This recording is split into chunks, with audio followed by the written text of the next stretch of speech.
World Food Programme says its first aid convoy has arrived in Ethiopia's war-torn Tigray region since a landmark peace deal was signed earlier this month. Restoring aid deliveries to Tigray was a key part of the agreement signed in South Africa between Ethiopia's government and Tigray rebels.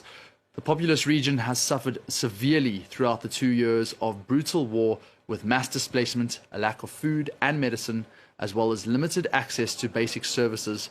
To discuss the problems facing post-war Ethiopia, I earlier spoke to President and CEO of the International Rescue Committee, Mr. David Miliband. Your introduction has done a very good job of explaining the challenge in the Tigray region.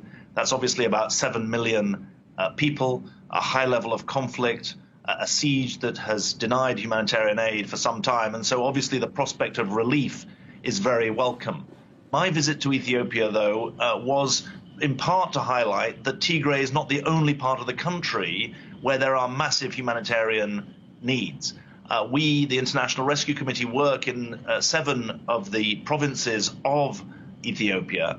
Tigray is a part of the country where we do have several hundred staff, but we have bigger programs in other parts of the country where tens of millions of people are affected not just by conflict, but by the consequences of long-term climate crisis. Above all, a drought that has been running for the last 5 rainy seasons, denying the rain that's needed. And so my visit to the east of the country was really to try to draw the world's attention through interviews like this to the reality that the price of the climate crisis that's being discussed in the UN conference in Sharm el-Sheikh is being paid today by some of the poorest communities in the world. Just to give you a sense of it, in the east of Ethiopia, in Kenya and in Somalia, our experts think that the drought has cost the lives of 9 million cattle already, and that 35 million people are at the level of hunger marked by the UN's classification system as 3 or 4, with 5 being famine. So you can see immediately that this is really quite a severe and present danger, alongside the importance of following through on the peace agreement as it relates to Tigray.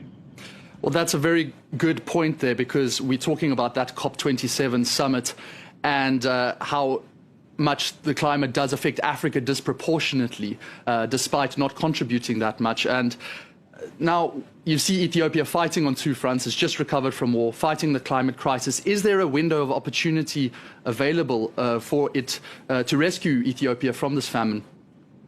Well, there's a third front as well, if you don't mind my saying so, which is that the economic consequences of COVID, you've seen that in supply chains being blocked up around the world with rising prices. And of course, the war in Ukraine has had an economic impact as well, driving up food prices, energy prices. And with the rise in interest rates around the world in the richer countries, there's a knock-on effect for poorer countries. So it's a triple whammy, really, for countries like Ethiopia. It's conflict, it's climate, and it's the economic screw being turned by global macroeconomic events.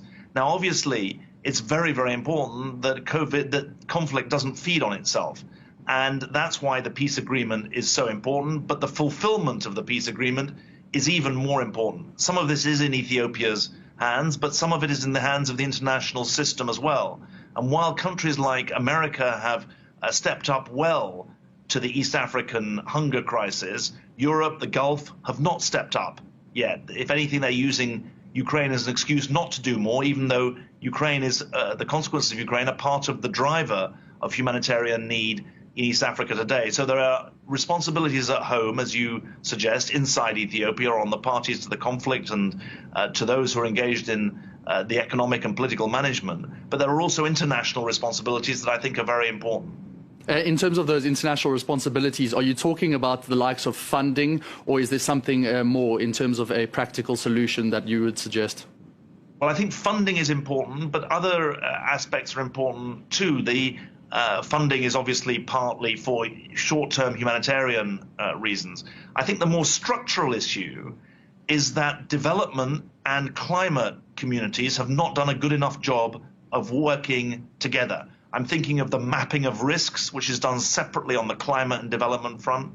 I'm thinking about innovation on issues like climate resilient agriculture, which has not been invested over the last decade. And I'm also thinking about the adaptation to climate change that's necessary in poorer countries, which has often taken second place to the important issues of mitigation of the climate crisis, the decarbonization of energy systems. So I think across quite a broad front, there are some structural issues that need to be addressed if countries like Ethiopia are to get out of the vicious circle in which too many people are currently trapped.